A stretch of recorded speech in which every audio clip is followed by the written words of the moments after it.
Lahat ng tao ay may kakayahan. Tumulong sa kapwa, nagbibigay kasiyahan. Dugo ko man ay kayang ibahagi sa kapwa upang buhay ng ibang tao ay humaba. Mapahayop ay ating alagaan, mahalin at ituring na parte ng buhay natin.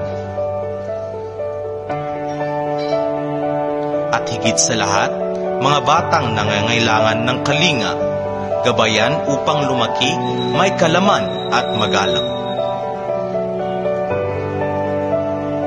Ako, ikaw, tayo ay may magagawang tulong, gawaing marangal na kalulugod sa may kapal.